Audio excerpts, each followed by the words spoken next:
Hello and welcome to the Womb Centered Healing Podcast. I'm Jessica Huckabee and I have Asha here with me. Thank you so much for joining us, Asha.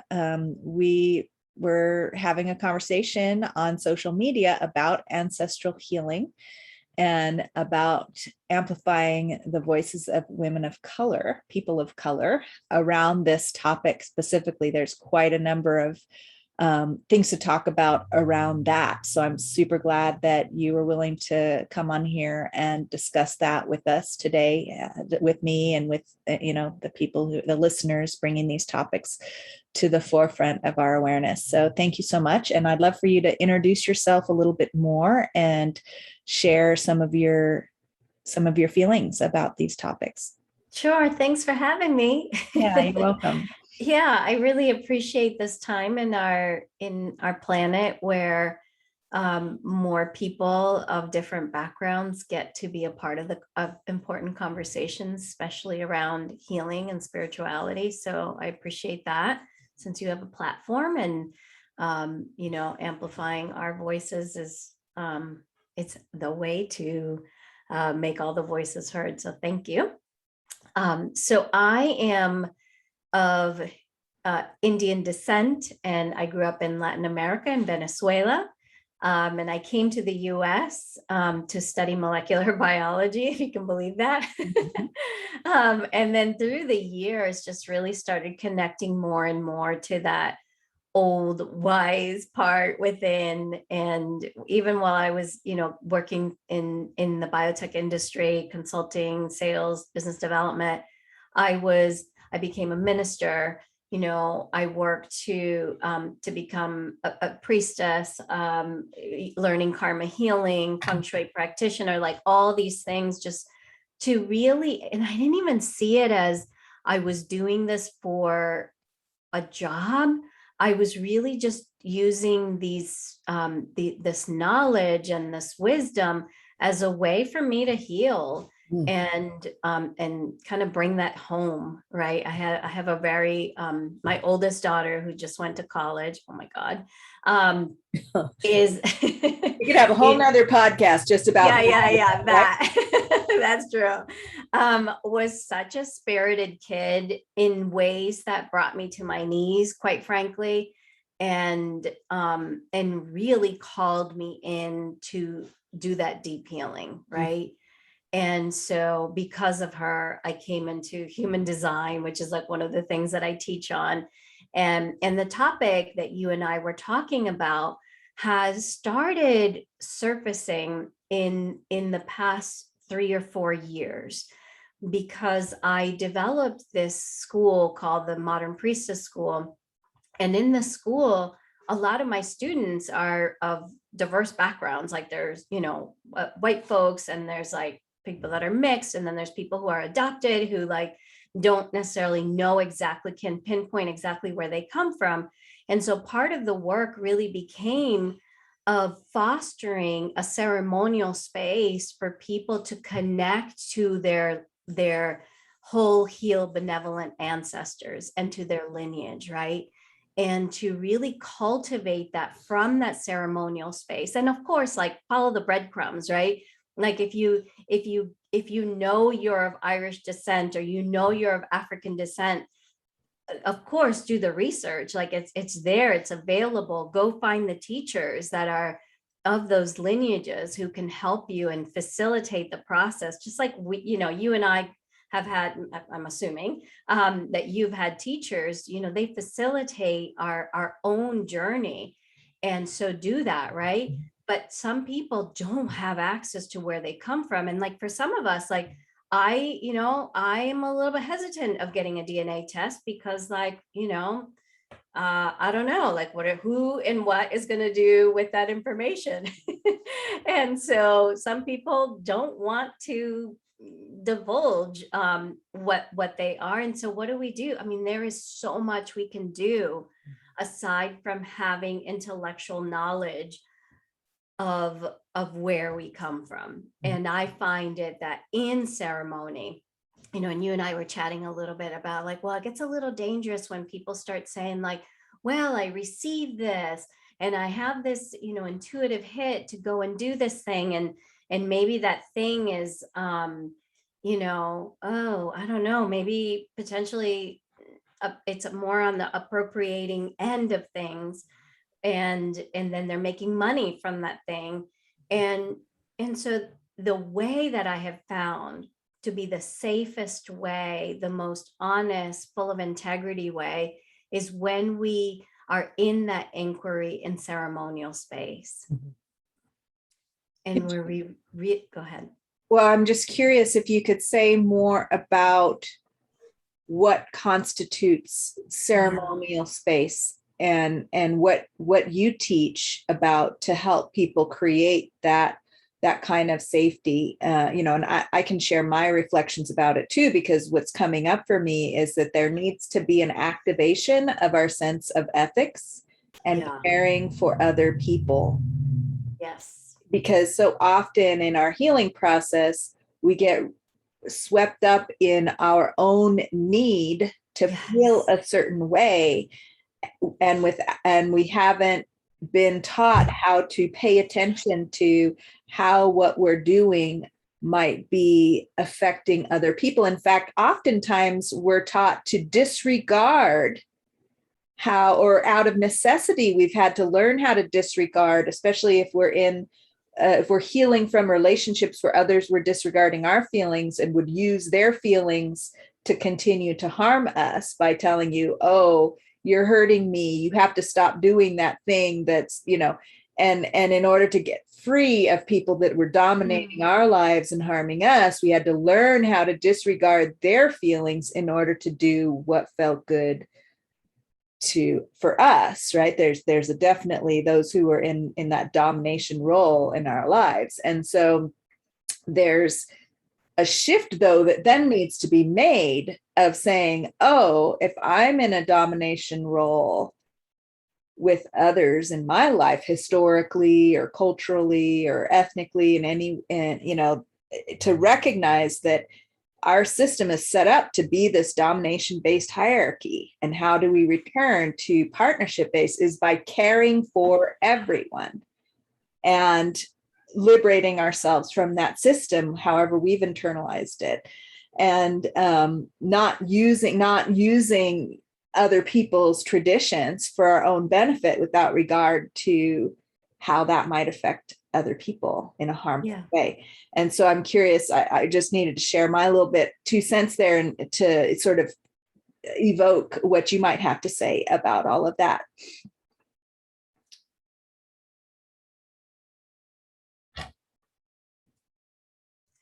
So a few things come to mind. Okay.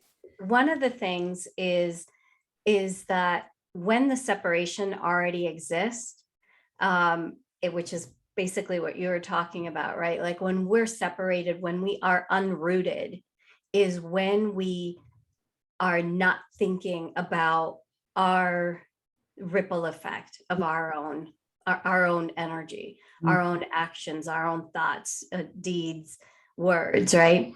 And then the other piece that comes to mind is, in the work that I do, there are 3 ethos that seem to work to cultivate that self-healing, self-preservation, self-thriving, and also that integrity piece and that ethics piece. And the 3 pieces that I use is feel good, be wealthy, give back. Maybe the be wealthy feels like that. Well, that sounds a little unspiritual. To me, it's not, because someone's got to fund the movement. Right.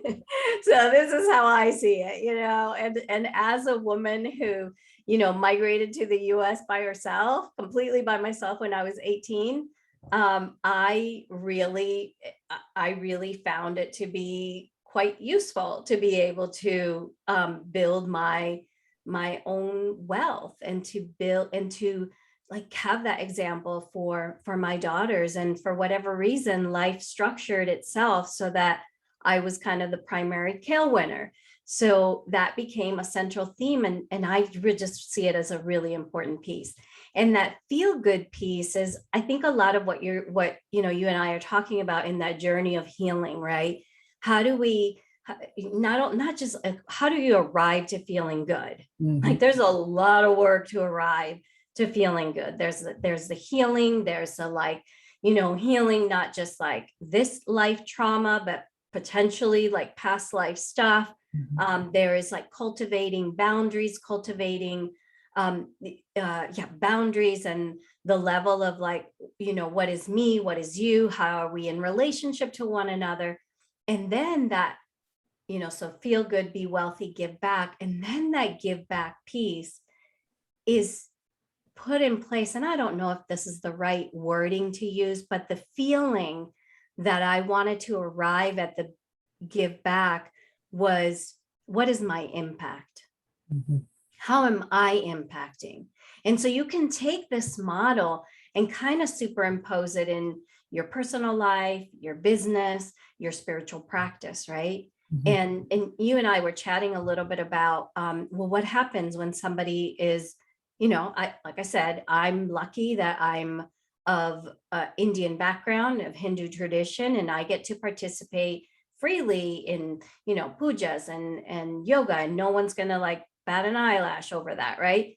But like, does that mean that I'm in a position to police people from utilizing these like ancient traditions that have been held in place generation after generation?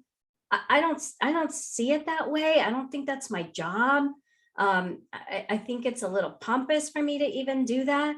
But what I do know is that if you are using, the cat's out of the bag a little bit too, right? With yoga, like it's out there. Like, what are we going to do with this? We can't like bring it back in. But what I think what we can do, if you or me, if we are utilizing traditions that are not part of our lineage, then how are we honoring that? How are we honoring that? And if we're making money from that thing, I would absolutely have a model in place where you are giving back financially in the same way that you receive, giving back financially to those groups of people that have been marginalized for that very thing that you do. Because let's face it, yogis in India don't get to have a living wage by being a teacher of yoga. And I'm not saying like yogis, yoga teachers in the US are either, but those who like have books and teacher trainings and so on and so forth, have been savvy enough to do that. And I am not here to demonize anyone for their business model, but just to like add like, okay, it's this way. How do we make it right? And then the third piece that came up when you were sharing all of that is that, yes, I have a model of, how we enter into ceremony. And this model was given to me by a friend, Christina Solaris. I just want to honor her for sort of having this like ceremonial model that that is not about any one culture. And the very first thing is finding out whose land do you inhabit? And that right there, the very ground upon which we sit in, before we get etherical, before we go into meditation, into ancestral healing, womb healing, you name it, honor the ground you are living on. And who are the rightful indigenous stewards of those lands. That in and of itself can be the thing that really grounds you, even before you connect to your own lineage. Because then you start like really connecting to the ground, really connecting to the roots of where you get to live. Like, never mind your ancestry, never mind your DNA, never mind all that beautiful lineage that you're a part of. And maybe some of it is not so pretty and not so beautiful. But honoring the very ground is like if people listen to nothing, like if they can't, everything that we say, nothing is like, there's too much, or where do I, like, that's the one thing. Do that one thing.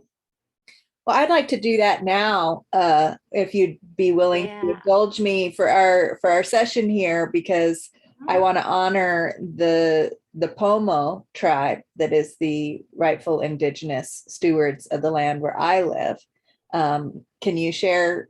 Nipmuc, the Nipmuc people for me in occupied, so it's occupied Nipmuc Okay, land in Harvard, Massachusetts. Yeah. okay, beautiful. And for me, I'm loving what you're saying because it gives people a starting point of being aware of the land that we're on and how many of us, especially here in the United States, you know, how powerful it can be to start to recognize that there's trauma in the land itself Mhm. for all of us. That's what I experienced. The deeper I've gotten into that, acknowledging and connecting with the land in the way that you're describing, the more I've become aware of what actually happened to the Pomo people Mhm.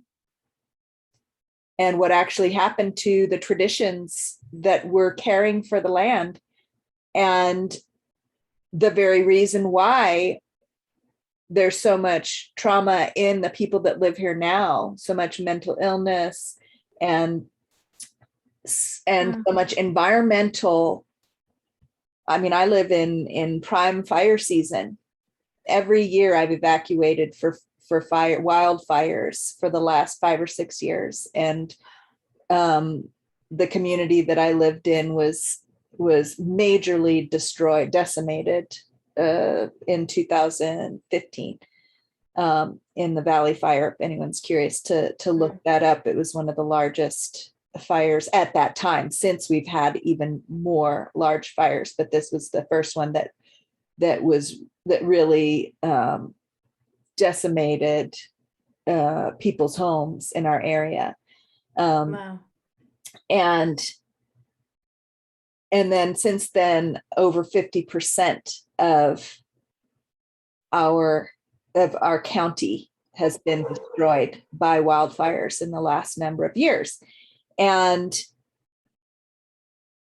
this that my awareness of the traditions of the indigenous people, the indigenous stewards of this land, and how those were decimated, and how that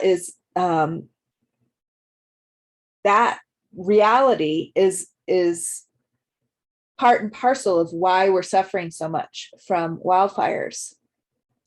Yeah, I mean that's a really important point to for anyone to consider, right? Like take a look at what is happening in your land. And I'm definitely an eternal optimist, and the beauty and the blessings that I have seen from cultivating that relationship with the spirits of the indigenous stewards has been one um, of how supportive they are when we ask. It's not just acknowledgement, because acknowledgement kind of perpetuates that piece that you're saying of the separation, the entitlement that we feel. Acknowledging is just like, well, I'm just acknowledging that, you existed here. But permissions is a whole other level of humility, of saying like, I am going to wait until I hear you. I am going to wait until you actually open the door. And I do this program called Sacred Commerce, and part of it sounds funny to have something named Sacred Commerce and then like ask people to be in ceremony, but that's what we do. Mhm. And part of what I had people do was opening ceremonial space to ask permissions of the land and ask permissions of the indigenous stewards to even begin a ceremonial relationship with their business. And one woman said, well, what happens if they say no? And I'm like, okay, well, that's a really good question. And if they say no, there's probably something else they want. Like you're not bringing all the things to the table. Right? There's Wow. usually a no means like there's more here. I'm so glad you mentioned that, because I've had a recent experience of that where I was really I asking for support and kind of like asking for permission, if and I said, this is a sign that I need, that I have permission to move forward with this, or that I have the support that I need to move forward. And I didn't get the sign that I needed. And I knew that there were these other avenues that I could go in, which involves putting myself in a position to better serve the local descendants. It's like any relationship, right? Like you and Right. I were talking earlier about, this is our first time chatting, and you made it very clear that, if there are things that I need, that our relationship is more important than the end product, right? Right. You asked me that, you opened that Yes. up that in that way. Mhm. Well, that is the same in any relationship, including the relationship with the indigenous stewards, the spirits of the land, and even our ancestors. Like, please don't think, whoever's listening to this, that the moment that you build your first ancestor altar, that they're just going to be all pouring in, giving you all the ceremonies of your lineage. And then you're just going to be, anointed as the ceremonial keeper of the lineage. It just doesn't work that way, because it's like any relationship. Mhm. In order for them to show up, they need to know you're showing up and how you're showing up. Are you showing up with respect? And listen, like if you have a grandparent, you know what I'm talking about. Like they asked for you to show up in a very specific way, and they want to give their blessings in a very specific way. And if you don't show up in that way, there's like, a little bit of an eye roll or a eyebrow raise or something, or your mother's getting talked to about what's happening here, right? And it's the same thing. There is a level of reverence that they are asking us to show up to. And most of us, myself included, are clueless to what it actually means to show up in reverence. And our ability, our own unique ability to get schooled, is what will allow us to actually be recipients of incredible wisdom. Mhm. Like it's okay. Like if you've been at it for 10 years, 20 years, 30 years, it doesn't matter. But your willingness to show up as a student and always like, oh my God, I was not aware of that. Thank you. I'm sorry.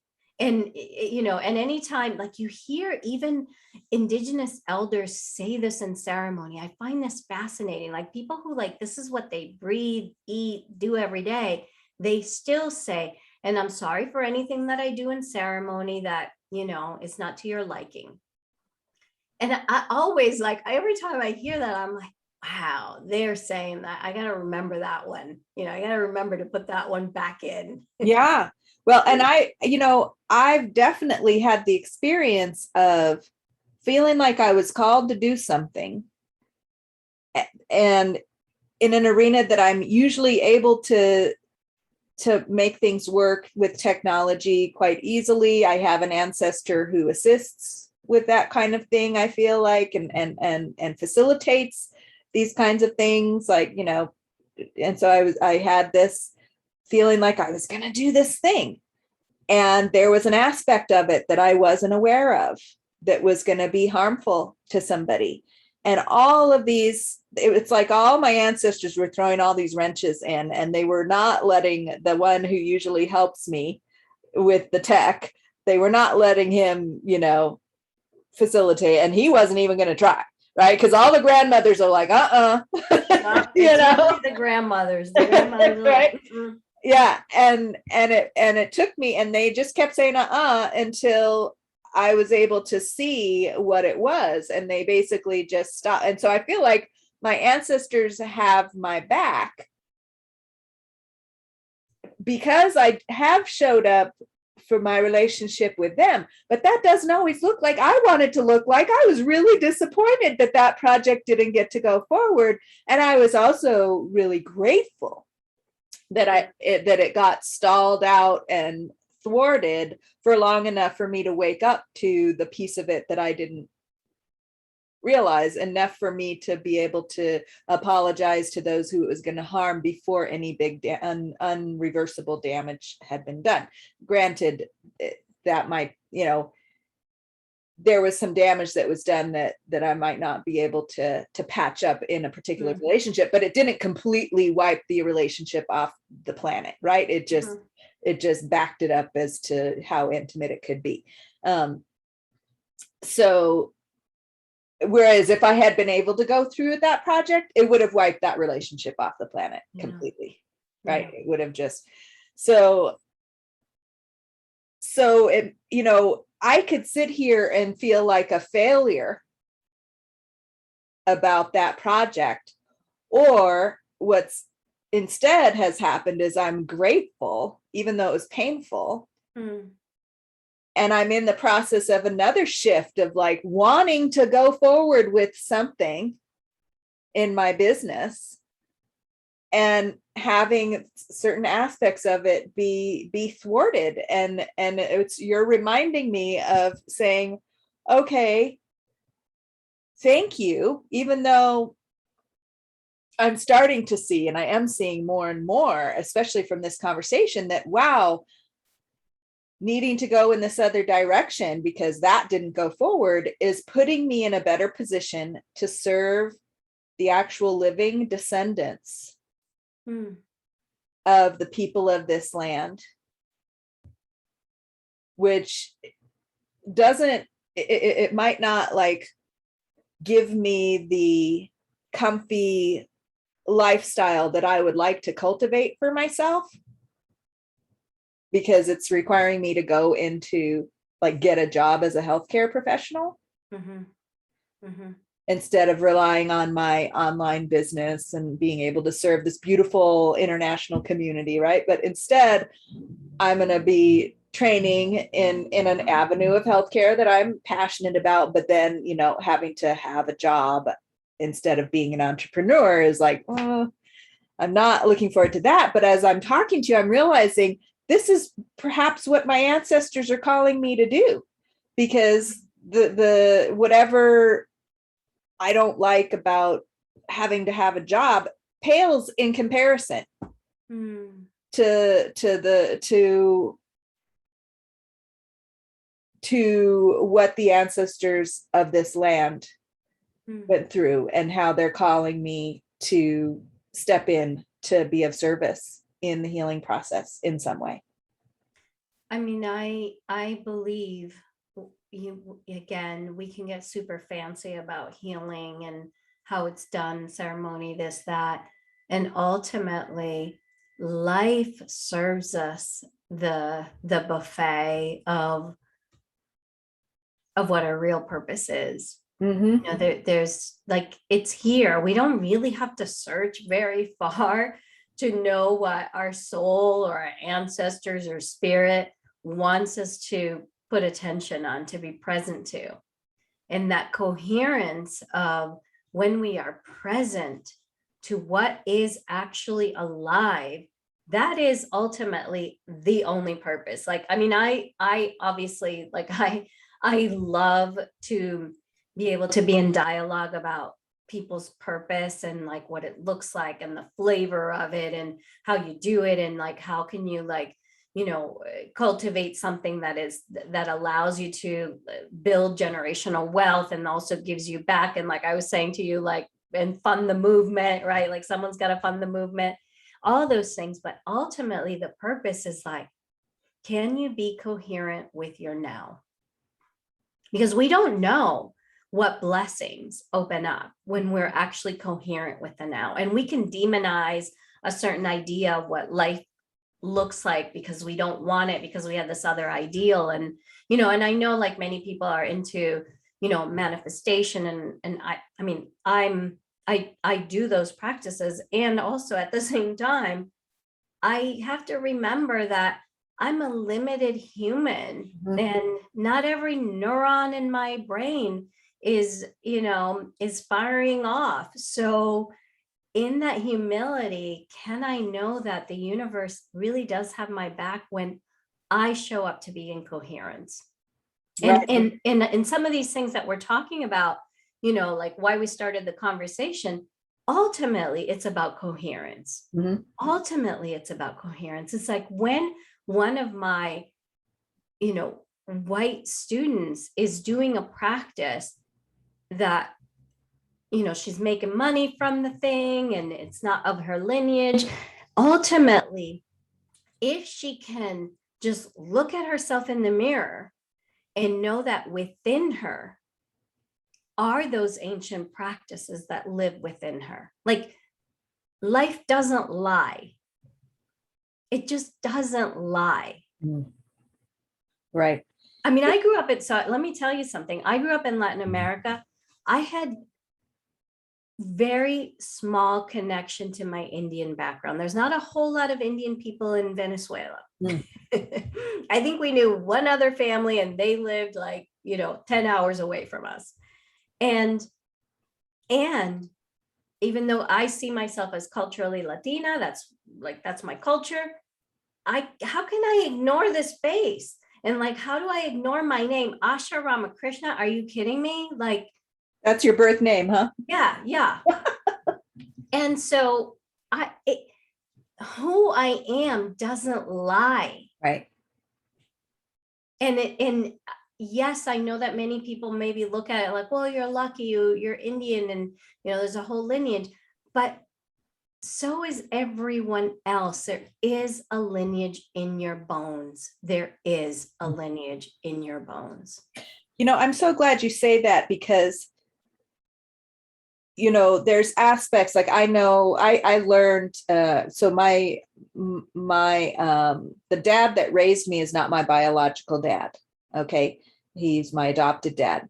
And I learned in my 20s who my biological dad was, and I met him, and turns out he was telling me about our lineage, and turns out I'm 7th generation Choctaw.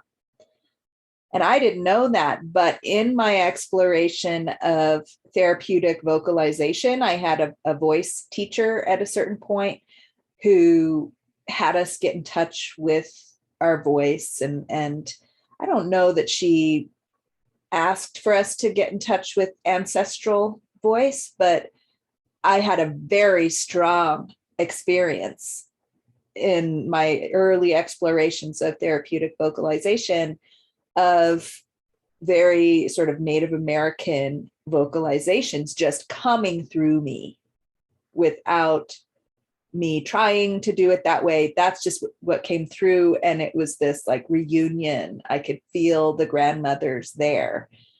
And I didn't know that I had that connection to that, an actual blood lineage connection to that lineage until years later.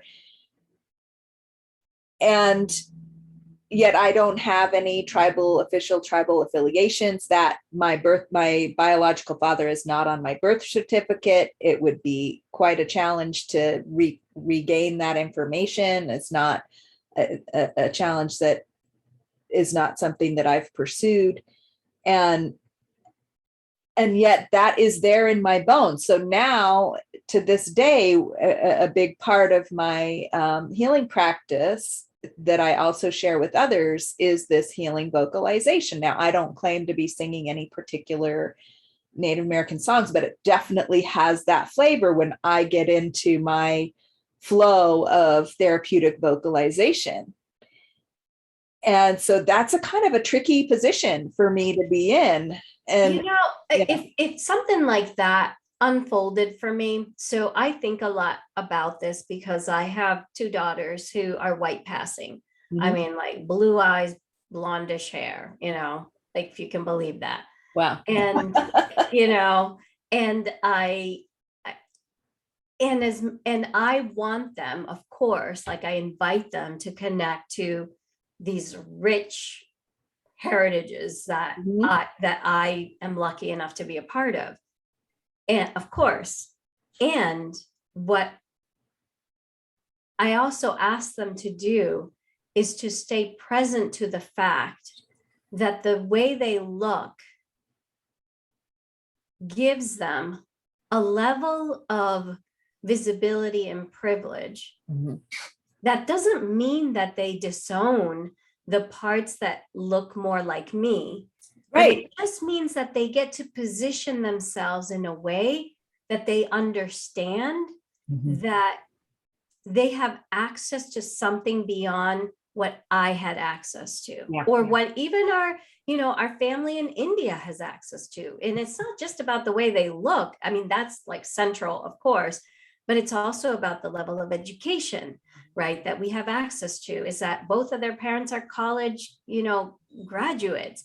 It's that we live in the country that we live in, that they have access to being able to go to college, like, all these things that are part of the platform Mhm. that they get to sit on. And so if one of them said something like what you said, the first thing would be is go look for the teacher, Mhm. go sit with the elder, Mhm. go sit with the elder. And life opens doors in ways that are miraculous, even if legally, things aren't what it would seem like would allow you access to that. But if we go and sit with the elders, then that thing that you heard, that thing that you've been practicing, may actually get fine-tuned and may actually get like more precise, because it's like we're hearing a language that we don't know, right? Even me with Sanskrit, right? It's a language that I didn't grow up with. I mean, yes, it's in my bones, it's all that, but it's not something I grew up with. My first language is Spanish. So for me, it's like it's still a translation for me. Mhm. And so what refines it if I sit with the teachers who really know it? Mm. Yeah, unfortunately, the the teachers of that lineage are very difficult to find. I mean, most of the Shaktas converted to Christianity to save their lives. Wow. Wow. Yeah. And where is that tribe from? Um, they were on the Trail of Tears. Uh-huh. So we were marched from uh, farther east, Mm-hmm. you know, to Oklahoma, Mm-hmm. Arizona, I think more like Oklahoma Mm-hmm. area Mm-hmm. on the Trail of Tears. Wow. And Yeah. then, and now my biological father, uh, he may have passed away. I didn't stay in touch with him, Mm-hmm. Mm-hmm. but what his job was is he was an ethnomusicologist, and he was archiving records of that the Shaktas. You got to go find his research. Well, they were singing Christian hymns. Oh, They're singing Christian hymns, yeah, because they had to, just like my people in Venezuela. right? Yeah. So the sounds that are coming through me, Yeah. there's no Yeah. there's no elders that still have that as far as I know. Yeah. The nuance, right? I mean, that's part of all this. The conversations that we're having is that there is so much nuance. But what I And have, yeah, there is. It's tons of nuance, and but there is hope in that story for me, because recently someone um, made me aware that there's a California when I'm in California. So first of all, it's economically prohibitive for me to go traveling to and showing up as a very white looking person and demanding to meet the shaman who I can sit with, that wouldn't really work. But there's now a group in California of Shaktas that eventually migrated to California that occasionally have gatherings. And so there is a possibility of connecting with that, with those people and finding a connection there. And so I really appreciate you sharing that perspective. And it's something that I have been inviting for quite some time and asking for, but it's been a very gradual thing. And the more present thing for me is connecting and having a relationship with the people of the land where I live. And I've felt called by the energies of this land for many years of my life. Yeah. In relationship with the ancestral energies of this land. And I'm so glad that we're having this conversation because, things haven't gone the way I thought they were going to go. And they're going in new, beautiful ways that require things of me that I'm like, oh, do I really have to do this? And of course I have to do this when I sit within this context, of course I'm willing to. And in that willingness, I can trust that I'll be cared for. And that when I really am in communion with the ancestral spirits that are guiding me, I keep being reassured that of course I'm going to be cared for and that I'm being asked to be in service in that way and to use my academic privilege and all of these other privileges that you're talking about in service, to turn that back around to be in genuine service, which means I have to set aside my fantasies of having a super cushy, life that feels good all the time. And make a bit of a sacrifice sometimes in order to be able to be in service. And that's another thing I wanted to bring forth, because there's a nuance to feeling good, right? There's a lot of people out there that just want to feel good all the time. And yet that can very much turn into spiritual bypassing and, this mandate to just be positive and paint a smile on everything and get your life set up so that you are in the cushiest position possible and always feeling good, is sort of, I feel like, neglecting some work that needs to be done to bring everyone into a position that we can all feel good all the time. Because, at a certain degree, at a certain level, when especially for white folks, if we're just, using our privilege to make sure that we feel good all the time without giving back to the communities that don't have access to a lot of that. And that's part of the disconnect, right? And that we've all been kind of like, that's part, the system has wired things so that we're disconnected and we just really think about ourselves. And even when we make that connection, not to sound like a broken record, but even when we make that connection back to the indigenous stewards, not only is it about, the permissions and the blessings and how they have our back and all of that, it's also that we're acknowledging that there's a framework and a network of energy that is about community, right? Like, these communities were not about just in it for the individual. It was about the whole community. Yeah.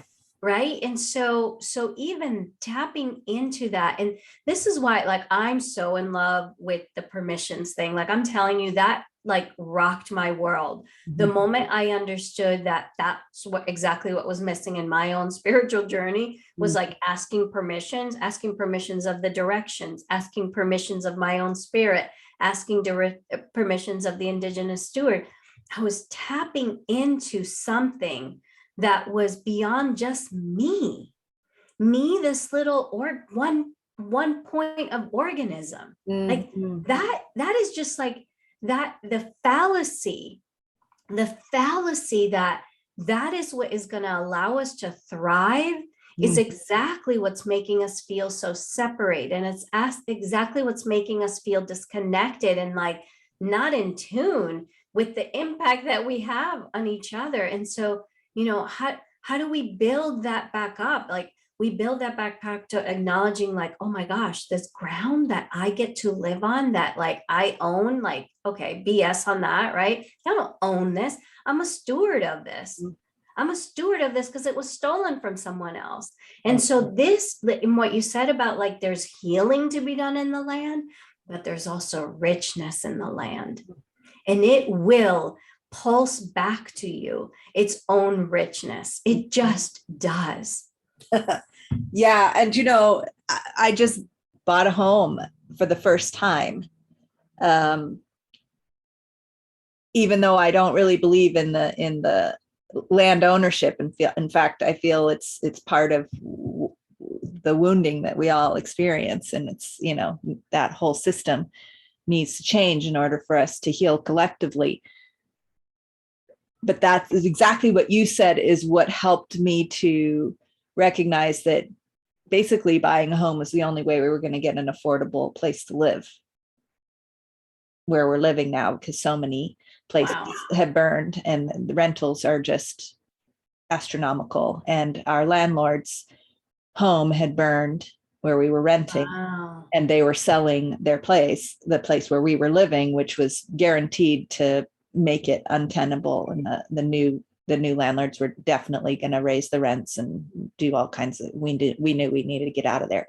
But we were able to find a home where the mortgage was a reasonable rental, where we wouldn't have been able to find a rental, a reasonable monthly price. And so but to wrap myself around that, it was like, oh, I get the privilege to steward this land. And we found a place that has an extra lot and it has a beautiful fruit orchard the previous owner planted. And I'm learning how to, I'm letting that guide me. And so one of my first projects was figuring out how to harvest the gray water and liberate the water from the sewage system. Wow. To give it back to the trees. Wow. And to give it back to the land, which is so thirsty here. And so letting the water flow away from this land after we use it just didn't make any sense to me. So I got my drill and I own this garage now. So I'm going to drill a hole in it and I'm going to make the laundry water go out into a tank. And I got tanks and I got pumps, and that was the guidance, that is like liberate the water from the system. Wow. So that the water that I'm using for my laundry, for my dishwashing and all of that is going back to the land right here instead of off to some plant and who knows where. And so it's simple things, practical things like that can start the process of like, okay, now what? And I love what you're saying about permissions. And it's just reframing a lot of things because, and a practice for me is when things don't go the way that I plan. Now I'm saying, did I ask for permission first of all? Yeah. Right? And sometimes it's like, there's just something that we just got to tweak. There's just like a little tweak. Right. It's like, it's a different offering or it's something. And we don't know until we ask, right? But people are afraid to ask permission of anyone. Because they might either know, right? Yes. And so what do? We bypass the asking. Yes. Because we're like, well, it's not that I'm entitled, but we kind of are. Yeah. But I'm just like afraid of the no. Yeah. And like, what's really underneath that, right? So even though the perception that this persona that we're putting out is the entitlement, what's really underneath that is the deep pain of what it feels like to be abandoned, to have someone not actually meet you where you're asking to be met. And that we just haven't been taught how to be okay with like when someone says no and they're really saying like, I need you to, I need you to show up a little differently. Mm-hmm. Yeah. And can you do that for this relationship? Mm. Is there something in you that you can shift? Is there that pain that you're feeling? Is there a way for you to go deeper in that? And you see how the thread of the conversation we're having has so much to do with this appropriation topic that you wanted to uncover, because we can say they're entitled and we can say all these things, but ultimately it's about a deep pain of disconnection. Yeah. Ultimately, that's what it is. Like, people are just like, oh my God, I'm so hungry. Like, give me anything. Oh, transcendental meditation, cool. Oh, yoga, cool. Oh, Zen Buddhism, cool. Like, give me something to fill this void, because not only am I healing as an individual, I'm also like having to heal like all this stuff that happened in my lineage. And I don't have a clue how to do that. Mm. Yeah. But the truth is that we do. It lives in our bones. It lives in our bones. Mm. And it's just that beginning of sitting with that truth. And, you know, do we have the courage to sit in stillness with that? That's the next piece. Right. And for me, like, you know, in this process of, you know, needing to wait for these healing practices that I've developed to get to a place where they're ready to be shared in a bigger way and ready to support me financially, right? There's a process that needs to happen that I'm needing to allow to take the time. So that means that, you know, since my usual way of bringing in finances has stopped because of COVID, I need to find another way and not just rely on this underdeveloped thing that needs a different kind of attention, that needs a different, that needs to be nurtured and not be demanded upon to nurture me yet, right? Or it's not ready, it's not ripe. And it's definitely nurturing me in a smaller way, but it's, you know, and so being willing to be sort of redirected and guided is opening up all these opportunities. Like, I had this big shift of from feeling like a failure because I wasn't able to squeeze my livelihood out of this fetus of a creation that wasn't ready to do that yet, right? To, oh, wait a second, I can be in service to nurture that by going in this new direction. And there's all these other opportunities that are going to require some effort from me, that are going to, you know, require me to go into arenas that are like a little scary for me. And parallel, you know, parallel absolutely. is like, so is it when each of us have been practicing someone else's spiritual practices, it really does require that level of courage that I hear from you.